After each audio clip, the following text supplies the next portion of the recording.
Noches, Agenda Económica. Gracias por estar en una entrega más de su programa. Acostumbre. 16 años en el aire. 16 ya casi años. Cédula. Entonces, bueno, cédula de menor ya. Ya con el papá. Sí, con el papá. Se puede sacar la cédula. Tiene licencia de... ¿Cómo se llama? ¿Cómo la vaina? No, 16 años. Empezó usted Sí. y empecé yo. Ah, sí. Luis Manuel Piantini, que está vía Zoom desde Miami, de la Ciudad del Sol. Jairon Severino Duarte, el director del mejor periódico en materia económica que se edita en Latinoamérica.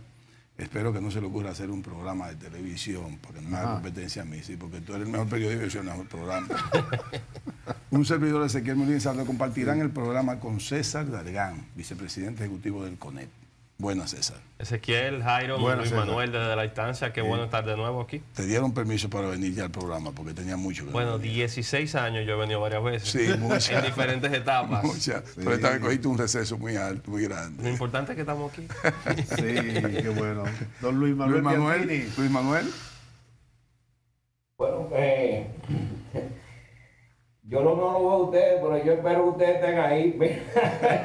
Estamos aquí. Te estamos viendo, te estamos viendo. Buenos días, pueblo dominicano. Que Dios me lo bendiga a todos. Muy buenos días, Ezequiel, Jairón, y en especial a mi amigo y sobrino, Sí, exacto. César Dargán. Un muchacho excepcional, lo conozco muy bien y conozco de su trayectoria desde hace tiempo. Ha asumido posiciones públicas muy importantes y ahora en el sector privado también. Es una carrera brillante y le deseo el mejor de los éxitos. Bueno, ya tú lo presentaste. O sea que ya de César Dargán solamente vamos a seguir diciendo que él es el vicepresidente ejecutivo del CONEP. Yo quisiera que uno de ustedes dos le hiciera la primera pregunta. César está en una institución que es la sombrilla del sector privado de este país. Y creo que el sector privado ha trabajado muy de la mano con el gobierno para enfrentar, de alguna manera u otra, todo este proceso de crisis, inflación, de manejar un poco, facilitar en los sectores productivos que tengan la capacidad de responder ante la crisis, como está pasando ahora. Hablando de eso, Jairon, hay que reconocer que en esta última gestión, Sí. donde César Dargán es el vicepresidente, Se ha logrado una cohesión Sí. evidente Sí. de la clase empresarial desde el CONEP.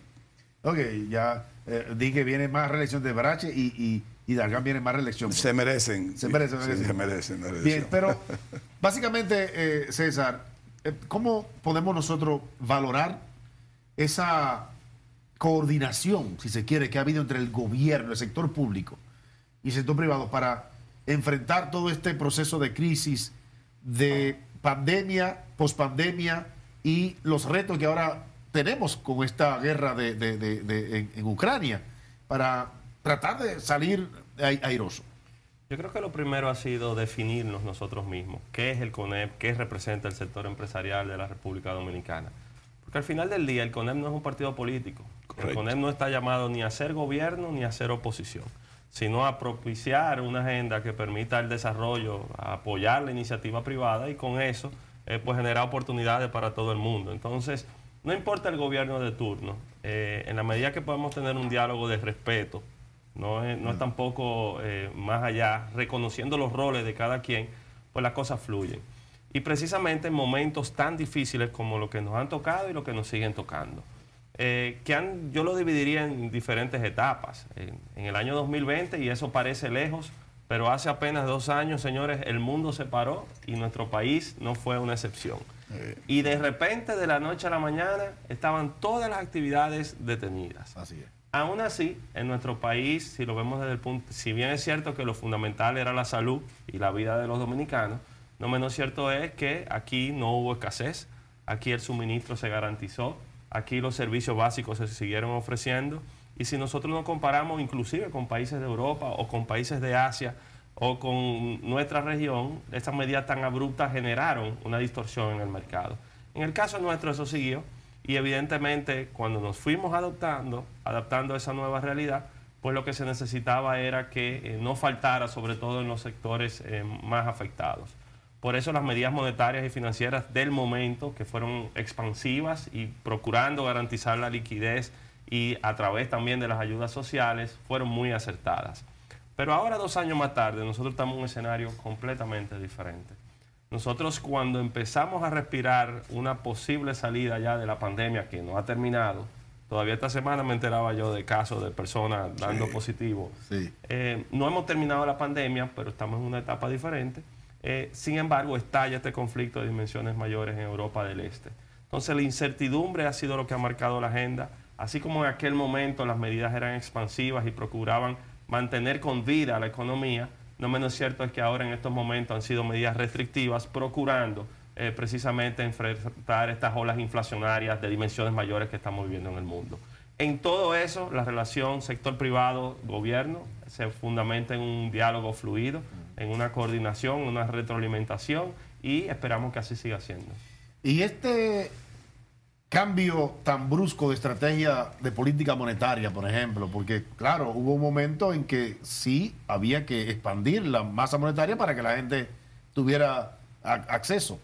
Ahora, este brusco cambio de política monetaria, ¿cómo ustedes lo valoran? Porque la tasa ahora no solamente que subió, es que subió más rápido y está a 5.5 la de referencia, por ejemplo. Claro. Pero perdón, discúlpame. Quiero complementar ese asunto de la política monetaria. Basado en esta política monetaria que en el mundo entero todos los países lo están haciendo. Correcto. Y sabiendo que eso disminuye la economía, porque esa es la intención, para que sacrificar el crecimiento para que la inflación no siga. Sin embargo, la inflación no ha cedido. Si duramos 3 meses o más en que seguimos controlando la economía, pero la inflación no cede, ¿ven los empresarios una posible amenaza de esta inflación, como otros países lo están viendo? Nosotros complemento la pregunta. Sí. Y yo creo que sí, por ahí va. Sí. Yo creo que nosotros estamos y seguimos siendo optimistas. Nosotros vemos esto como una coyuntura, con suficiente cuidado para no marcar cuándo será el fin, porque estamos viviendo momentos de incertidumbre con factores externos que como país o como empresa o como gobierno no se controlan. Son factores principalmente externos. Evidentemente hay algunos factores internos, pero principalmente son factores externos que están causando esta situación. Por eso nosotros lo vemos como algo, queremos verlo como algo coyuntural.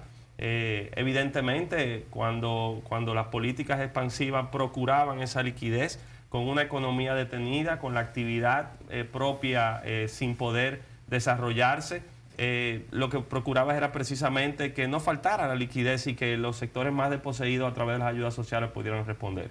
Ahora, tras el paso de la pandemia, con mayor liquidez, con colapsos que hemos tenido en los sistemas logísticos, con una demanda mucho más allá de lo que la producción estaba en capacidad de hacer, pues nos genera esta situación. Por eso, ojalá sea precisamente algo coyuntural y ya pronto nosotros retomemos el camino. Ahora, pero, por ejemplo, y el señor Piantini está por ahí. Sí. Déjame hacer mi última pregunta para de este segmento. Sí, para usted darle paso a usted. Pero Ezequiel es un poco extremista. Habla de estanflación. Eso no es posible porque los organismos internacionales no han dicho que la economía se va a estancar. Hay países que están diciendo habrá, eso. Obviamente. Pero el estancamiento de la economía, eso no está en la... Inflación con crecimiento bajito o no Rusia crecimiento sí se va de a caer alta inflación. 8%, básicamente, más o menos, según la estimación, por un caso específico que tiene. Y otros países, pero bueno, y obviamente Ucrania. Pero esta inflación... No, pero recuerde que yo no lo estoy viendo. Yo estoy buscando la opinión del empresariado. Estoy viendo la opinión del empresariado. Y ustedes son todos economistas reconocidos. En materia económica, en materia de manejo de crisis y hasta en materia legal, nos hemos quedado cortos en todas las aproximaciones que hemos hecho a esta crisis. Así es. Cuando nosotros, y ahí lo veíamos desde el punto de vista económico, cosas que a lo mejor tú ves lejísimo, que lo estudiaste en los libros en la universidad y no te imaginabas que iban a ocurrir en la práctica, están ocurriendo.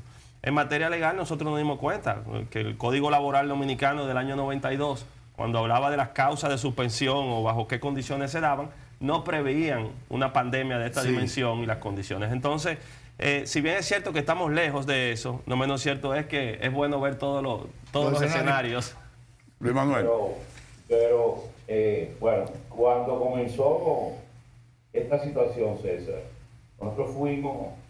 Cuando los organismos internacionales estaban hablando de crecimiento del PIB, nosotros fuimos de los pocos que dijimos que al contrario ya se estaba contrayendo la economía, por lo menos la República Dominicana, por una situación de expropiación de ingresos, porque lo que se hizo fue una expropiación de ingresos, una decisión gubernamental que ha llevado a la quiebra a muchas empresas. Mientras en los Estados Unidos el gobierno federal le dio un apoyo fundamental a las pequeñas y medianas empresas, en República Dominicana no sucedió eso y vemos como hay una cantidad increíble de micro, pequeñas, inclusive medianas empresas que se han ido a la quiebra por esa carencia de recursos, por esa expropiación que se dio. Ahora, con relación a lo que ustedes señalaban, y algo que yo le había dicho a Ezequiel en el programa anterior, en República Dominicana no hay una falta de liquidez. Y le decía que entre abril del año 2019 y abril del año 2020, del año cuando comenzó la pandemia, de abril del año 2020 y de abril del año 2022, ahora, era la última información que tenía del Banco Central, de la web del Banco Central, el medio circulante había aumentado un 48% en 2 años, 48%. Todavía, inclusive con las medidas restrictivas que había tomado el Banco Central desde el año pasado, se mantenía un medio circulante de un 48% en 2 años, ¿no? ¿Eso es mucho o es poco, Piantini? Es mucho, es mucho. Es bastante. Eso es mucho. Sí, entonces... Una caída del producto en el 2020, un crecimiento de 12 en el 2021, y tienes una caída de los precios del 2020 y una inflación en el 2021, pero esta expansión te da mucho más allá de la pérdida de poder adquisitivo que puede haber en ese periodo, o de la asimilación a través de la creación de bienes. Inclusive el medio circulante ampliado, que incluye los depósitos de ahorro y a plazo, está en un 40% de crecimiento. O sea, no podemos hablar que la economía dominicana está en una falta de liquidez. Y eso es que los bancos comerciales estén aumentando la tasa de interés, porque el Banco Central aumentó. Con ese nivel de liquidez que hay, eso se ve. El mercado oligopolio que tiene el sector financiero en República Dominicana, lo que he expresado en muchas circunstancias, que hay muchos mercados, muchas ramas de mercado en República Dominicana que son mercados no libres, que son mercados monopólicos o mercados oligopólicos. Y en ese manejo, el manejo de los precios. Y por eso hablamos del problema que hay con el asunto de este proyecto de ley. Pero no quiero entrar en esto porque quiero darle chance a César a que hable. Y la pregunta. Y la pregunta. Él soltó 3 granadas. Después que aclarar que no hay liquidez. Bueno, no estoy de acuerdo contigo, pero la pregunta, César, ¿cuál es? No hay liquidez en el mercado dominicano y que la banca no tiene necesidad de haber aumentado la tasa de interés como lo está aumentando. Luis Manuel, no estoy de acuerdo contigo, pero la pregunta, César Dargan, es un mercado oligopólico. Ahora, te señalo, hoy la economía americana reflejó una caída de 1.4% en el primer trimestre. ¿Por qué se dio eso? Se ha dado eso porque hubo una caída en los inventarios y porque hubo un aumento significativo en el déficit de la balanza de cuenta de bienes, que es un factor que actúa en términos de Producto Interno Bruto. Sí. Entonces, la economía americana no está en un proceso recesivo, puesto que hoy inclusive la misma bolsa de valores reflejó un aumento en su valor. O sea que no hubo una caída de la bolsa. La pregunta, César, que tú tienes. No, te estoy diciendo que ahí se ve que no hay lo que ustedes señalan de que hay un mercado recesivo, ni que hay una economía No, pero eso es Ezequiel, Pero si me permite, Luis Manuel, hacer... Pero tú entraste también en ese tema. Entonces porque después César se confunde con lo que ustedes están hablando. No. César, de hecho, quiere dar una opinión sobre tu comentario. Son algunas consideraciones, porque lo bueno de este programa es que así en la misma forma de la mesa podemos intercambiar y se hace bien interesante. Correcto. Mira, Lo primero es que nuestro primer caso del COVID fue en marzo del 2020. El día primero se descubrió primero. Pero ya y las medidas fueron a finales de marzo y a partir de ahí vino todo lo otro. Sí, señor. Pero ya la situación de la economía dominicana tenía algunas situaciones de cuidado. Recordemos que el año 2019 se difundió una campaña de descrédito del turismo de nuestro país, que afectó el desempeño de uno de los principales rubros de nuestra economía, que cuando empezaba en su proceso de recuperación, entonces caemos de nuevo en este tema de pandemia. Ahora bien, cuando comparamos la situación al día de hoy, por ejemplo, y vemos el tema del empleo, ya nosotros hemos superado bastante los niveles de empleo formales pre-pandemia, lo cual demuestra que ha habido una recuperación.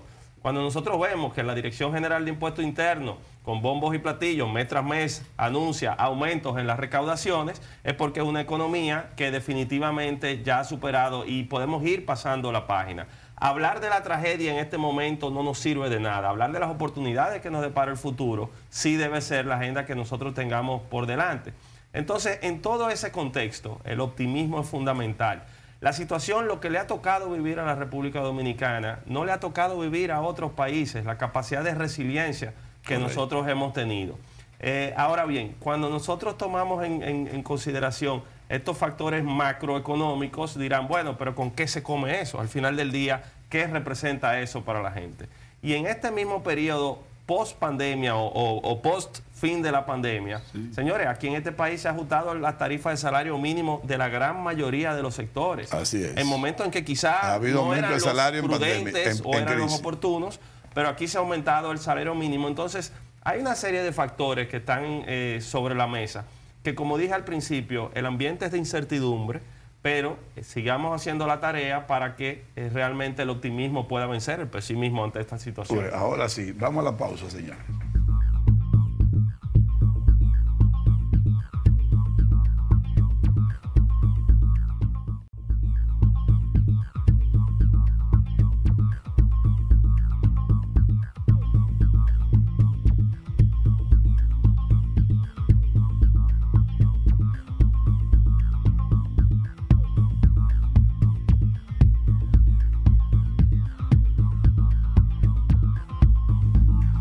Continuamos conversando con César Dargan, vicepresidente ejecutivo del CONEP. Bien, pero el señor Piantini, por ejemplo, habla con mucha razón de una expansión monetaria 48% en los últimos 2 años. Sin embargo, lo que va de este año, César, la moneda nuestra se ha apreciado ante el dólar. No hemos logrado, obviamente, frenar la inflación, aunque hubo una ligera disminución en marzo, pero todavía la anualizada está por encima de 9. ¿Qué opinión le merece a usted esta estrategia del Banco Central, de alguna manera u otra, influir en que la moneda nuestra tome un poquito más de valor frente al dólar? Nosotros hemos dicho a todo lo largo de esta crisis que las medidas de política monetaria que se han tomado han sido acertadas.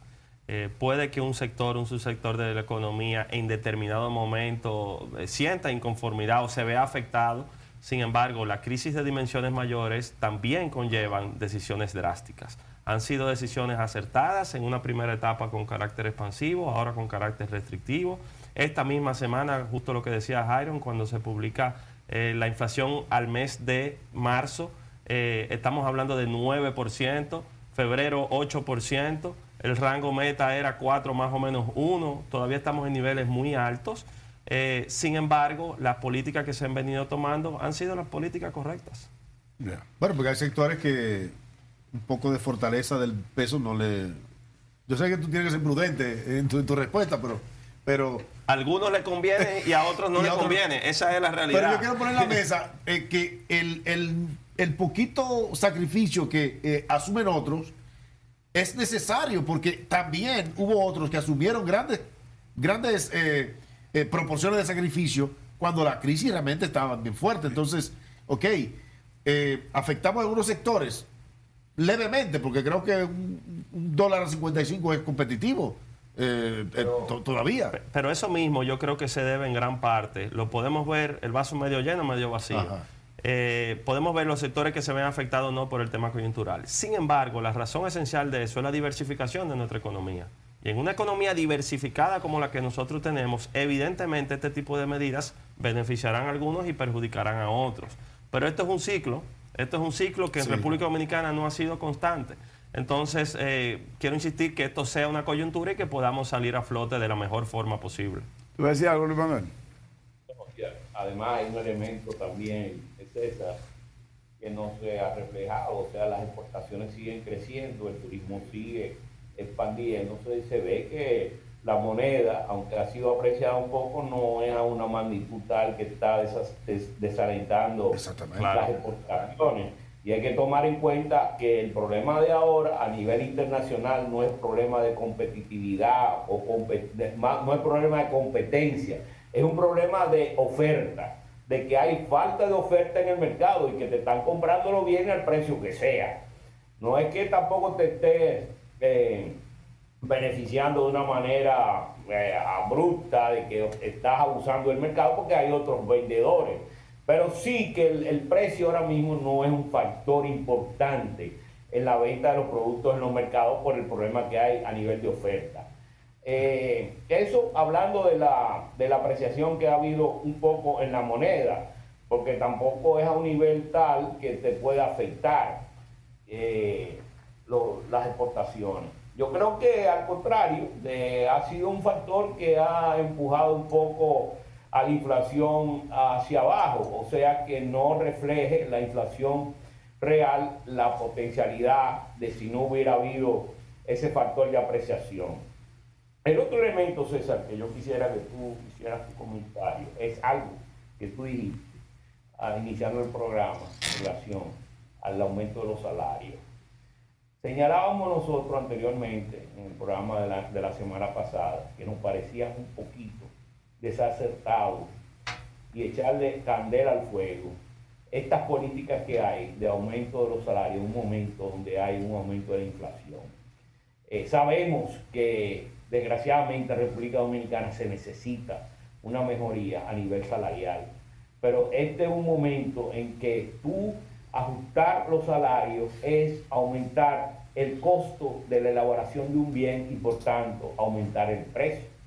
Y si nos llevamos de eso, ya hubo uno que pidió un 26%, ahora están pidiendo los maestros, que los maestros que no son tampoco un reflejo de la productividad en el sector recursos humanos en República Dominicana.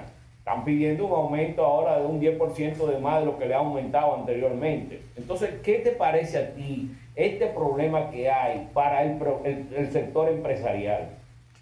Mira, nosotros tenemos varias distorsiones en el mercado laboral, pero debemos partir del hecho de que los niveles de informalidad en nuestra economía son bastante altos. Que al día de hoy tengamos un 57, 58% de informalidad en nuestra economía, si bien es cierto que está dentro de la media de muchos países de la región, no menos cierto es que trae consigo muchas otras consecuencias.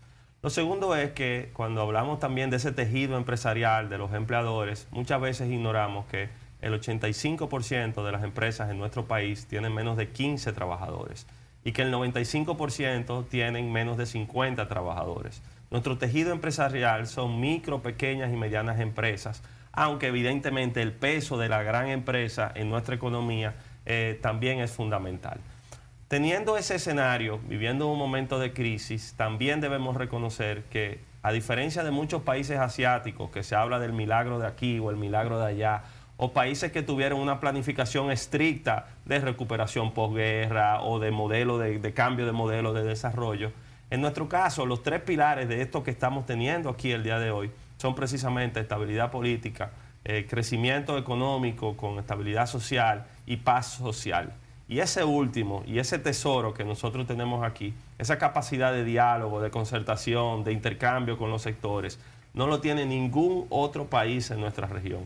Desde México hasta Chile, nosotros podemos tomar individualmente a cada uno de los países de nuestra región y donde no hay serias crisis económicas y sociales, hay problemas de inestabilidad política o hay un rompimiento de la paz social. Nosotros aquí tenemos las tres cosas.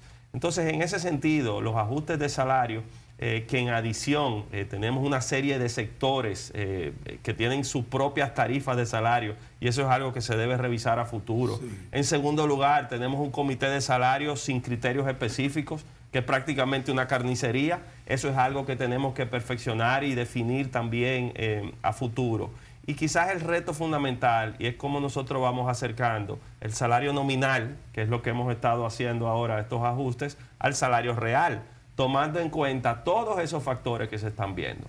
Pero mi experiencia ha sido, y lo hablo con conocimiento de causa, de que existe una sensibilidad del empresariado dominicano, existe un sentido de pertinencia, existe un compromiso, existe un factor intangible que queremos cuidar, que es el factor confianza. Y muchas veces estas decisiones, aunque puedan o no ser correctas por la coyuntura en la que se dan, no menos cierto es que nos ayudan a preservar ese ecosistema que hemos venido. Bueno, César, ¿cómo van las negociaciones, por así decirlo, o sea, del Código Laboral? Ese cambio o esa modificación que tiene que haber en el Código Laboral, que no se ha llegado a ningún acuerdo, ya sea más por materia, por parte política, pero en la parte empresarial, ¿qué se ha logrado? ¿Qué camino vamos a tomar con esa modificación necesaria? En estos 30 años del Código Laboral han habido varios intentos de adecuarlo. Claro. Yo creo que la diferencia de este es precisamente que de este proceso actual de diálogo tripartito, es precisamente fundamentarse de los puntos en los que ya estamos de acuerdo, en los que existen consenso, y son muchos, y luego poner especial atención a aquellos en los que hay diferencia, con la capacidad de abrir la mente, de refrescar las ideas y de ver opciones que nos permitan llegar a algún nivel de entendimiento. Esta etapa inició a inicios de este año, si bien es cierto fue convocada el año pasado, fue este año que empezamos a trabajar en la mesa tripartita. Puedo reportar un nivel de avance importante en los temas de procedimiento, que son sobre 150 artículos. Ha habido consenso en la gran mayoría de ellos, menos de 10 todavía siguen en discusión. Ahora hemos entrado en la fase de discusión del contrato de trabajo. El contrato desde su formación, ejecución y terminación del contrato de trabajo. Adaptación no solamente a esas necesidades por el paso del tiempo, sino a la realidad que como país hemos tenido que enfrentar y la necesidad de modernizar nuestro código. Entonces, lo que te diría es que es un proceso que avanza, quizás no a la velocidad que muchos de nosotros quisiéramos, quizás muchas veces también nos encontramos diferencias innecesarias, pero eso es parte de una negociación, y ojalá la República Dominicana se pueda dotar de un código laboral acorde a los tiempos que estamos viviendo. Y en complemento a la 8701, que también merece ya una revisión y una modificación para adaptarla a los tiempos. ¿Cómo va eso? A diferencia del código laboral que se está discutiendo en el Consejo Consultivo del Trabajo, en el espacio tripartito, trabajadores, empleadores y gobierno, el gobierno ha convocado para una consulta mucho más amplia en el seno del Consejo Económico y Social para la Ley de Seguridad Social. Esta semana estará presentando el sector empleador su propuesta y el sector trabajador también. El gobierno dio algunos lineamientos de cuál debe ser el orden a seguir, y una parte del sector social también ha dado algunas pinceladas. Nosotros hemos planteado que, si bien es cierto, esta ley ya tiene 20 años, sí, su entrada en vigencia ha sido segmentada para las pensiones en el 2004, para la salud 2007. En el 2007. Entonces hay muchos aprendizajes y hay mucho espacio de mejora. Ahora bien, lo que no podemos es destruir el sistema que hemos venido construyendo. Por eso la orientación que quisiéramos que tome este proceso sería discutir la gobernanza en general del sistema, cómo funciona el Consejo Nacional de la Seguridad Social, quiénes lo componen, cómo se toman las decisiones, cómo se puede redefinir el rol de cada uno de los actores, de la Tesorería de la Seguridad Social, de las superintendencias, y poder adaptarlo a la experiencia que hemos vivido. En segundo lugar, tratar el tema de pensiones, el tema de salud por separado y el tema de accidentes y riesgos laborales, que es el otro componente. Yo creo que en una discusión con la cabeza fría y con la capacidad de diálogo, en muchos de estos temas podremos encontrar puntos de interés común. Una de las grandes críticas a esa ley es que las pensiones finalmente no van a ser dignas, o sea, que va a ser muy poca. Cuando tú te vayas a retirar, si duraste 25 años cotizando, que al final te va a tocar poca cosa, y con lo que viene a la devaluación del peso como que no te va a servir. Se tiene eso pendiente de discutir para fines de que el empresariado aporte más dinero por sus empleados. Lo primero es esa distinción de lo que se aporta para pensiones. Por cada peso que pone el trabajador, el empleador pone 2 pesos. Correcto. Y es alrededor, digamos que de un 10%. Entonces la aspiración de con cuánto yo me reiteraré en función de lo que estoy poniendo, nosotros debemos irla también revisando a ver cuál debe ser el aporte real para las expectativas de retiro que se tienen. Por otra parte, cuando nosotros vemos ahora mismo ese patrimonio acumulado y nosotros vemos que los fondos de pensiones ascienden a 700.000 millones de pesos, que es mucho dinero, muchas veces obviamos de que en gran parte hemos llegado a ese mundo por el rendimiento que han tenido las inversiones. Sí, claro. Esos fondos estáticos se representarían prácticamente una pérdida y no se reproducirían. De hecho, en el año 2021, el 70% del crecimiento del patrimonio vino precisamente de rendimiento. Correcto. Entonces, en la medida que cualquier reforma de la ley pueda identificar opciones que permitan un mayor rendimiento de los fondos, también tendríamos otro elemento a favor. Hay temas que también se deben discutir, la longevidad, los diferentes modelos de seguro, no solamente al momento del retiro, sino las otras pensiones que contempla la propia ley, cómo se simplifica que el beneficiario pueda acceder a esos fondos. Lo que te digo es que el compromiso del sector empresarial es que las reformas nos permitan tener más y mejores pensiones al momento del retiro, y eso sobre la base de mejorar el sistema y no de destruir lo que nosotros tenemos. Los fondos de pensiones no son fondos de emergencia. Los fondos de pensiones están destinados para garantizar un retiro digno a todos los dominicanos. Además, hay un problema de raíz aquí, es la parte salarial, señores. O sea, usted aporta de acuerdo a su salario. Entonces, si vamos a recibir una pensión que no nos alcanzará ni para las pastillas, es porque tenemos un problema de salario. Ni la informalidad laboral inclusive tiene que ver con eso. Ayuda mucho. O sea, que hay que trabajar muchos aspectos de fondo. Sí. De hecho, creo que el mismo proceso de discusión del Código de Trabajo puede ayudar en eso. Sí. Porque hay que buscar las condicionalidades. Hay que recordar que el 65% de los cotizantes Sí. son de salario mínimo. Esa 65%. O sea, y el 85% no pasa de 30.000. O sea, vamos a estar claros en eso. Pero, ¿qué puede frenar en este momento una salida a una actualización de ese código realmente? Yo creo que del código laboral veo muchas oportunidades de que lleguemos a acuerdos. Hay temas sensibles para los cuales inclusive existe la mejor disposición de discutir diferentes opciones. Y yo creo que si tenemos esa madurez y esa capacidad de, por consenso, introducir las reformas que se quieren, todo el mundo saldría ganando. Y yo creo que también con el tema de la discusión de la Ley de Seguridad Social ocurrirá lo mismo. Nosotros tenemos que separar la realidad del populismo. Nosotros tenemos que asumir esto con responsabilidad, consciente de que no siempre lo correcto es popular, ni lo popular es correcto. Bien, vamos a hacer la siguiente pausa comercial y volvemos en unos minutos. Quédense con nosotros.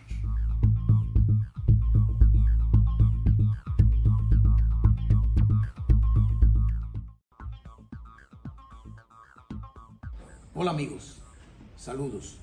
Queremos unirnos a las felicitaciones de este 16 aniversario del programa Agenda Económica, un programa donde nosotros fuimos parte importante junto con Ezequiel Molina y otros compañeros de la actividad económica y llevar a los amigos televidentes informaciones certeras con relación a lo que estaba pasando en el mundo y en la República Dominicana. Gracias a Ezequiel Molina por la oportunidad y no podemos dejar de recordar al compañero Luis Núñez, economista excelente, egresado del Banco Central de la República Dominicana y que murió a destiempo. Felicidades a todos y éxito más adelante para el programa Agenda Económica y Ezequiel Molina.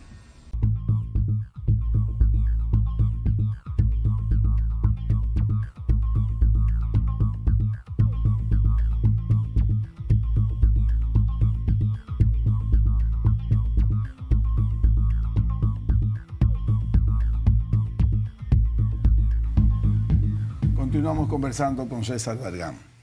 César, mira, se está hablando ya de una ley que prácticamente salió aprobada, falta nada más la promulgación por el Poder Ejecutivo de la ley de arancel cero, como le llamo yo, todavía no tengo el número. Sí, así es. Esa ley prevé 67 productos. Bueno, que sí es cierto, que sí no es cierto. Conet creo que dijo que no se aprobó exactamente tal vez como la vio en principio. Pero a la pregunta mía no va ahí. La pregunta mía es, basado en una seguridad alimentaria, ya sea importando, ya sea produciendo, a mí me gusta más la producción, creo que tenemos mucha capacidad de producir.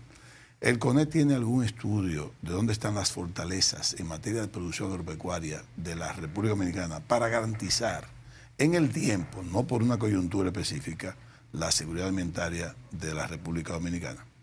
Yo quisiera tocar ambos temas. Si bien es cierto, hay mucho todavía por definir, hay algunas cosas ciertas. Y aprovecharía el primero, el de la ley, porque esta semana yo mismo di unas declaraciones y dije que lo que se aprobó fue distinto a lo que se había introducido en el Congreso. Y así fue. Pero fue para bien. Fueron mejoras que se introdujeron en las consultas que se hicieron en la Cámara de Diputados y permitieron, por ejemplo, que se hiciera una referencia a la Por eso no lo especificaron así, ¿eh? Bueno, es que muchas veces... Se vio como que tú estabas en contra. No, yo lo que dije es que lo que se Ustedes, lo que al final se aprobó fue diferente a lo que se introdujo y que generó muchas voces de alerta. Muchos gremios empresariales, sectoriales específicos hicieron valer sus opiniones. Hubo consultas, el propio gobierno también presentó. Y en la Cámara de Diputados, después que fue aprobado en primera lectura, se introdujeron ajustes. Dos de esos ajustes bien interesantes, uno es una referencia a la Comisión de Importaciones Agropecuarias del año, creada por decreto en el año 2021, con una combinación y participación interinstitucional que pueda evaluar según las condiciones del mercado qué, cuándo y cómo es lo que se importa. Y otra de ellas es el cumplimiento de los requisitos sanitarios y fitosanitarios para las importaciones que se den. Porque ¿cuál es el reto que tenemos por delante? La intención, evidentemente, es poder seguir mitigando los efectos de la crisis. Ahora, el reto principal es ese equilibrio entre traer una respuesta al consumidor que no se vea sensiblemente afectados por fluctuaciones tan abruptas como las que estamos viendo, al mismo tiempo sin ir en detrimento de los sectores productivos. Entonces, ese nivel de equilibrio es posible lograrlo. Es posible lograrlo tomando las medidas en función de los indicadores y de lo que vaya ocurriendo en el país. ¿Y cuál es la función de esa comisión? Precisamente evaluar cuándo existe escasez, cuándo existe alguna variación que con una importación podría tener una respuesta diferente, cómo estas medidas tienen un carácter coyuntural para dar respuesta a eso que está ocurriendo. La ley tiene fecha de vencimiento. Claro, aunque muchas veces esta fecha de vencimiento, después que ya están aplicadas, el vencimiento se va postergando. Sí. Pero lo otro que mencionabas, Ezequiel... ¿Y tú crees que la comisión pueda realmente atajar cualquier diferencia en que si en vez de 5 millones de libras de pollo que se necesitan son 2.5 y el que la solicita no pide 5 millones para que se la bajen a 2.5? Lo que pasa es que detrás de la producción lo que hay son oportunidades y canales para el desarrollo. No es solamente cuánto pollo yo estoy produciendo, es cuánta gente vive del pollo. Cuánto viven del que pone el huevo, del que construye la cajita en donde se pone el huevo, el que transporta el huevo, el que tiene el alimento, el que tiene el plástico para la pieza del pollo. Sí. El pollo de por sí genera un ecosistema de subsistencia para muchas familias en República Dominicana. Lo mismo ocurre el arroz. Varios países, varias provincias de este país, su principal producto de subsistencia es la producción de arroz y todo lo que eso trae consigo. Entonces, cuando hablamos de las sensibilidades, eso también tiene que ser objeto de un análisis muy delicado. Cuando la República Dominicana ingresó a la Organización Mundial del Comercio, y tenemos a uno de los expertos fundamentales en el tema, que es Manuel Piantini, y se produjo la rectificación técnica, identificó una serie de productos que se entendían que por diferentes razones requerían una protección especial por parte del Estado dominicano. Pero eso no fue un invento dominicano. La mayoría de los países protegen su producción más sensible. Esto inclusive, cuando suscribimos los acuerdos de libre comercio que tenemos hasta la fecha, y son 6 acuerdos si incluimos el acuerdo posterior al Brexit con el Reino Unido, estos acuerdos han tenido periodos de desmonte más largos, en el caso del DERE-CAFTA para productos sensibles, sobre todo agropecuarios, y en el caso del EPA tuvimos inclusive exclusiones.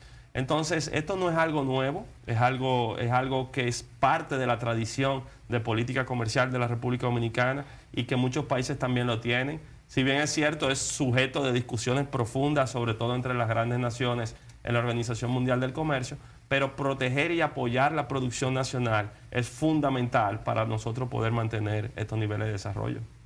Y en cuanto a la capacidad de producción... ¿Puedo yo intervenir un momentico ahí? Sí, claro. Bueno, mira César, realmente lo que tú señalas, y es un elemento importante porque vemos cómo ya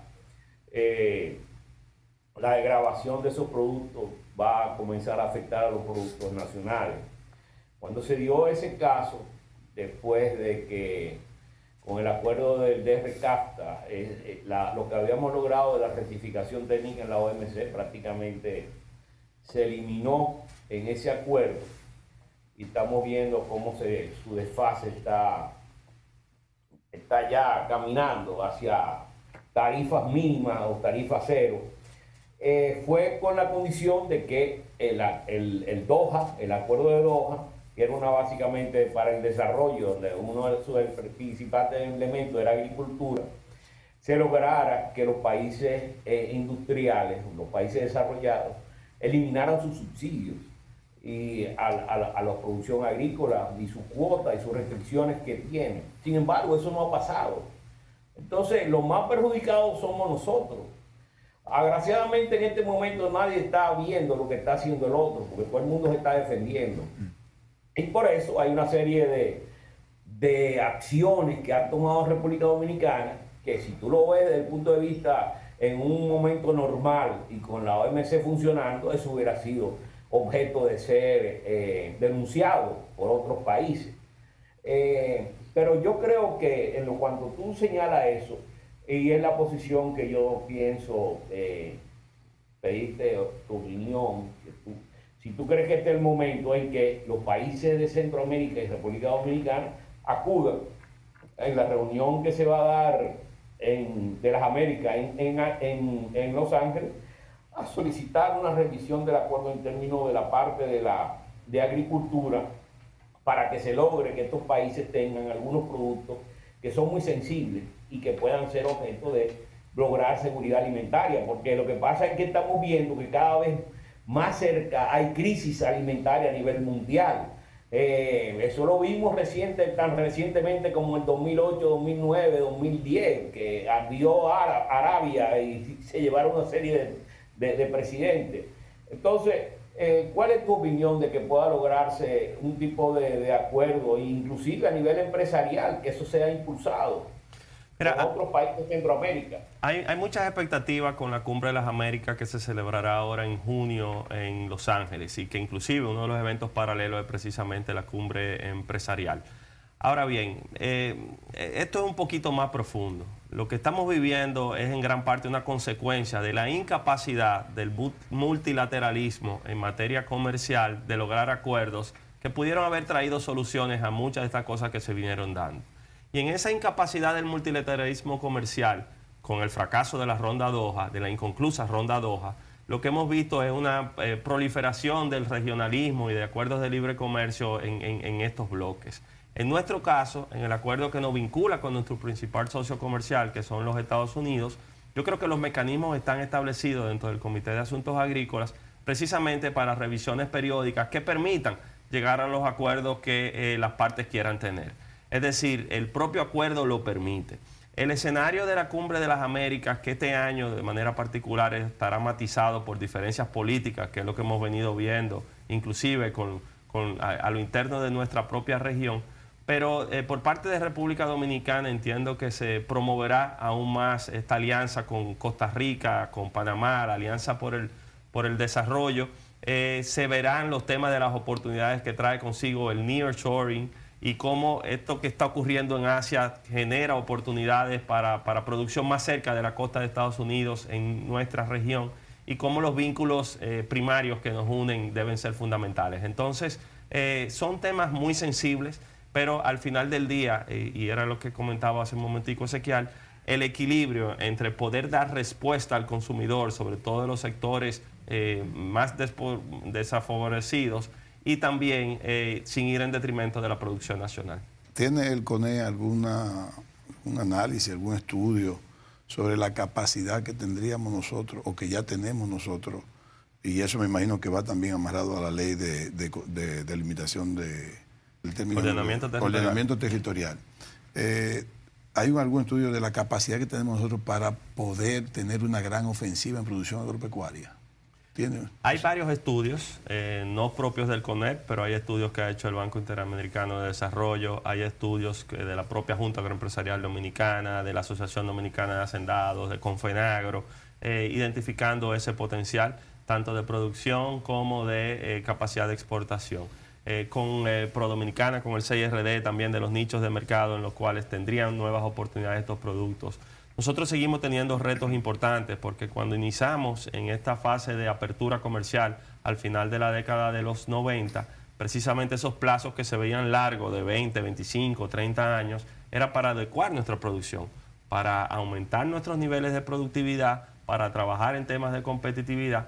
Todavía vemos rezagos en algunas áreas, pero también hemos tenido la capacidad de adaptarnos a estas nuevas condiciones y precisamente aprovecharlo. En gran parte, cuando hemos visto que el año pasado la República Dominicana exportó cerca de 13.000 millones de dólares, el componente agrícola es importante, aunque las zonas francas y otro tipo de productos están a la cabeza y productos mineros, pero ahí están los productos agropecuarios. Hace años y en conversaciones anteriores con ustedes, dentro de estos 16 años, había una barra que eran los 10.000 dólares, 10.000 millones de dólares Así de exportaciones, que no pasábamos. No pasaba. Llegábamos cerca y nos quedábamos A veces ahí. un chin menos, a veces. Y lo que hemos visto es que de hace algunos años hacia acá, eso se ha superado y viene creciendo año tras año. Y al final del día las exportaciones representan el futuro de los países. Bueno, nosotros tenemos la capacidad de suplir la región. De hecho, si esta crisis que lamentablemente sufre el mundo ahora, pudo haber sido una oportunidad y de hecho lo ha sido para países que tienen la capacidad exportadora. Nosotros pudimos haber aprovechado con los vecinos que están aquí cerquita. Sí. Tanto que se ha hablado aquí de fortalecer el aparato productivo para no solo suplir el mercado local. Estamos produciendo 82% más o menos de lo que consumimos, ¿verdad? Todavía hay más espacio entonces. Sí. César, una última pregunta por mi parte, y no espero que el tiempo te dé para contestarla. Nosotros el año 2021, República Dominicana pasado, y es un dato que acabo de recibir, creo que del mismo Luis Manuel Piantini, pasamos a ser la 7ª economía de Latinoamérica. Solamente hay 6 países, lógicamente, Brasil, Argentina, México, Argentina, Colombia, Perú, Colombia, Perú, sí. Chile y Colombia. Ya. Y Colombia. O sea, nosotros estamos nosotros ahí en el 7. ¿Quién? Sí, ya, eso es cierto. Ok, eso se debe mucho a lo que es un periodo largo extendido de estabilidad política, tranquilidad, paz social y estabilidad macroeconómica. ¿Tiene el CONEC algún plan como gremio empresarial hacia seguir contribuyendo en materia de acompañar a las políticas públicas para que si acaso nos quedamos en el 7, que podemos llegar al 6º, al 5º, porque se juntan mucho lo que son las dos estabilidades, estabilidad macroeconómica con estabilidad política y paz social? Lo interesante de ese ranking, y si es de la misma fuente que lo hemos consultado, es que utiliza un esquema de barras en el cual se ve quién permanece, quién sube y quién baja. Sí. Y República Dominicana es la estrella ascendente, es Exacto. quien viene subiendo año tras año. Evidentemente no podemos estar conformes con simplemente ser el 7, nosotros tenemos que tirar mucho más arriba. Eso conlleva retos importantes, sobre todo de adaptación estructural, de reformas pendientes durante mucho tiempo que podrían servir de impulso para que esto ocurra. Y de hecho, en nuestro país, cuando hemos tenido periodos de reformas de esta forma, hemos avanzado significativamente. La década de los 90 fue un buen caso de esto y posterior cómo hemos respondido a la crisis. Entonces, yo creo que sí, que podemos hacerlo. Evidentemente, podríamos aumentar aún más la propia estructura de nuestra economía, donde sobre el 85% de nuestro Producto Interno Bruto viene de la iniciativa privada, donde la economía se ha podido diversificar, se ha podido ir abriendo a diferentes mercados. Son oportunidades que tenemos por delante. Los vientos soplan a favor, aunque en un momento de mucha incertidumbre por factores que nosotros no controlamos. Ojalá de verdad esa curva siga ascendente como hasta ahora la hemos mantenido. Bueno, César, el programa terminó. Así que vamos a esperar que no te tome un receso tan largo para volver. Cuando ustedes quieran, me queda cerca. Y los aprecio mucho. Gracias por venir. Y a ustedes, amigos, por permanecer con nosotros. Que Dios los bendiga. Hasta la próxima entrega.